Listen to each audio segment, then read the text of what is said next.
நம்முடைய துஆக்களை அல்லாஹ் கபூல் செய்ய வேண்டும் என்று சொன்னால் இந்த 10 ஒழுக்கங்களை நாம் பேணிக் கொள்ள வேண்டும். துஆ செய்யும் பொழுது இந்த 10 ஒழுக்கங்களோடு நாம் துஆ செய்தோம் என்று சொன்னால் நிச்சயமாக நம்முடைய துஆக்களை, நம்முடைய பிரார்த்தனைகளை அல்லாஹ் கபூல் செய்வான். அல்லாஹ் நம்முடைய துஆக்களை அங்கீகரிப்பான். முதலாவது, உணவு மற்றும் சம்பாத்தியம் ஹலாலாக இருக்க வேண்டும். இரண்டாவது, துஆ செய்வதற்கு முன்பதாக சதகா அல்லது தொழுகை தொழுதுவிட்டு அதற்கு பிறகு துஆ செய்வது.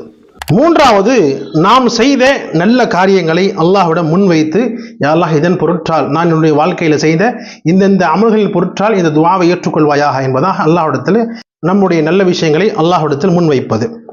நான்காவதாக, துஆ செய்யும் பொழுது ஒதுவோடு துஆ செய்ய வேண்டும்.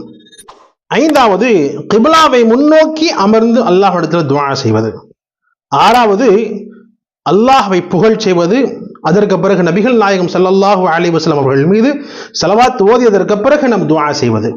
ஏழாவது, நம்முடைய கைகளை நெஞ்சிற்கு நேராக, இதயத்திற்கு நேராக வைத்து அல்லாஹ்விடத்தில் துஆ கேட்பது. எட்டாவது, ஒழுக்கமாக அமர்ந்து பணிவாக அல்லாஹ்விடத்தில் துஆ கேட்பது. ஒன்பதாவதாக, அல்லாஹ்விடத்தில் அழுது துஆ செய்வது. பத்தாவது, நபிமார்களுடைய வசீலாவை அல்லாஹ்விடத்தில் சொல்லி அதற்கு பிறகு துஆ செய்வது. உதாரணமாக, யா அல்லாஹ் நாம் செய்த இந்த துஆவை நபிகள் நாயகம் ஸல்லல்லாஹு அலைஹி வஸல்லம் அவர்களின் பொருட்டால் ஏற்றுக்கொள்வாயாக என்ற வசீலாவோடு நம்முடைய துஆக்களை, இந்த 10 நிபந்தனையோடு நம்முடைய துஆ அல்லாஹ்விடத்தில் நாம் கேட்டோம் என்று சொன்னால் நிச்சயமாக அல்லாஹ் ஜல்ல ஷானஹு தஆலா நம்முடைய துஆக்களை கபூல் செய்து அருள்வான்.